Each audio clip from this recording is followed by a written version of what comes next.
Give us a big round of applause to our business-friendly mayor and who came here to talk about our Asian organization. Thank you.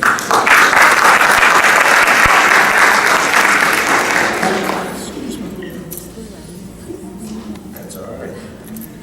Good afternoon. It's good to see you all. I'm honored to be here in the 16th anniversary of Asian American Association and Heritage Month. I think our association here at City Hall, with all of you Asian employees or employees of Asian heritage, really rounds out and makes us a better city. So first of all, thank you for what you do for the citizens of Dallas, and thank you for what you do for our city manager and the council day in and day out. Second of all, thank you for raising your heritage as a important issue that we need to leverage and talk about. I think it makes us a better city because of that. I hope everybody's got some Bhutanese food back there. Or you haven't eaten yet, right? All right, so I'm standing between you and the food. So. Okay, I will make sure I speak fast. I think it's important this month to recognize how diverse of a city and region we live in and what that means to us in the global world. First of all, I think we are becoming a more diverse community. We have children from diverse backgrounds. Our businesses inherently become more interesting and more competitive because people come from other places and bring best practices. And the amount of different types of countries that all these folks live and come from makes us a real melting pot that I think is a wonderful bouillabaisse for us to eat up, if you will. So it's fabulous. Over 300,000 residents are now Asians that are living in Dallas. I think that's remarkable.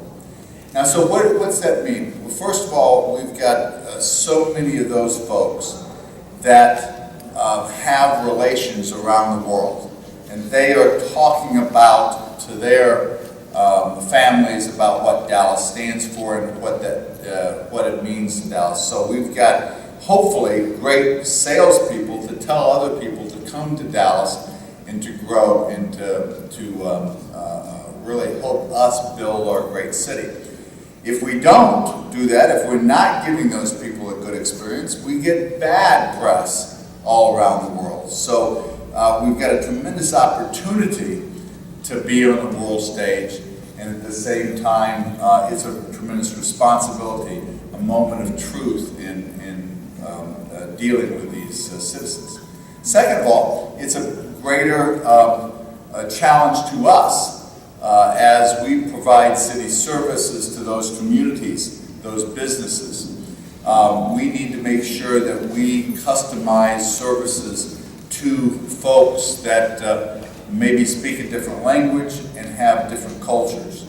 I think it creates a bigger challenge as us as city employees to do that. And so I want to say thank you for doing that and give us coaching to to know how we can provide that better. Third, and I think very importantly, it is creating a base, a foundation that is driving that business that we spoke about. Yes, I'm business friendly because I think business provides growth, it provides oxygen for us to grow as individuals in this city. And as I go around the world, I see it take place. The fastest growing part of the world, there's no question, is Asia. And what is happening there in the Asian Pacific theater is something that is extremely important in the United States, and it's highly important to us in the city of Dallas. I visited Korea and China last year, and I am planning on visiting Asia again this fall. I will be going to Japan, I believe, and we're going to be going to the non-stop, which I think is great news to all of us, between Dallas, Fort Worth, and Shanghai. American starts that, I think, the second week in June. So right around the corner, we're going to have folks be able to fly not only to Seoul now, not only to Narita, but also to Shanghai and to Hong Kong. And that's going to make business easier, and we're going to have more and more individuals come. Lastly, I think, as you know, my bias, it's all about education. It's all about our next generation. And I'm proud to know what the Dallas community does to attract brilliant students from all over this world to study here, whether it's at SMU or UTD or UTA. The numbers are remarkable there. So we've got a lot of young people that are coming here from different countries, studying and growing, and guess what? A lot of them stay here. So that's something that I think we need to continue to support. But it all starts with one-to-one relationships. We're going to talk about this great geopolitical world we live in, but it all is about human beings respecting and honoring each other, through honoring heritage, through honoring the work and the beliefs of those individuals. So it is right to do that in this city. Thank you for the leadership in making this a reality. And I always believe that the way to get things done is somebody sees something that is right and good and takes control of it and makes it happen. And you've done that now for 16 years, and it's humbling just to be a small part of it. God bless you, and let's eat. Thank you. I'm sorry. You already ate it. Okay, good. Okay, Mr. Gonzalez, thank you so much. Thank you so much for taking time from your busy schedule. And as Mayor said, our food is ready. And now I would like to invite Dr. Andrew Nelson to give us a glimpse of Bhutan. He is from UNT Dallas. He drove all the way here to talk about. Great, thank you so much. Sorry, so many glasses are down. Thank you so much, Vasily, and the entire Asian American Association of City Employees for this wonderful invitation to talk about Bhutan. It's always a pleasure for us academics to find an audience outside of the university, so we get to go on and actually talk to people about the other side of the planet. It's really, really nice. In this brief introduction to the Bhutanese Society, I will tell a story of two Bhutans. The first is the Bhutan that often is portrayed in the world. That is of the Himalayan Buddhist kingdom, known for its mountainous landscape, organic farming, its archery contests, and of course, gross national happiness. The other Bhutan is the ugly other story, the counter-narrative to that beautiful, happy place of the Bhutan. The other Bhutan has immense unhappiness and exile caused by political repression and social discrimination against the country's southerners, who tend to worship a different religion, Hinduism, tend to speak a different language, Nepali, and wear different clothes. In this short talk, I will try to explain how these two opposing images of Bhutan live side by side. To do so, let's first talk about the geopolitics of the greater Himalaya region, which is best understood with the metaphor of a bunch of small pebbles in between two large boulders. What are those two large boulders? China and India, right? And then in between you have a bunch of smaller former kingdom states and so forth, such as Ladakh, Tibet, Nepal, Sikkim, and Bhutan. So these smaller states are fighting for existence, independence amongst these two larger states, of course.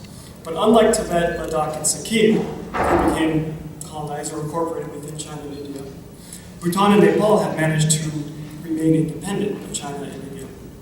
However, because of this, Bhutan and Nepal's struggle to maintain independence has created immense anxiety about social identity and what it stands for.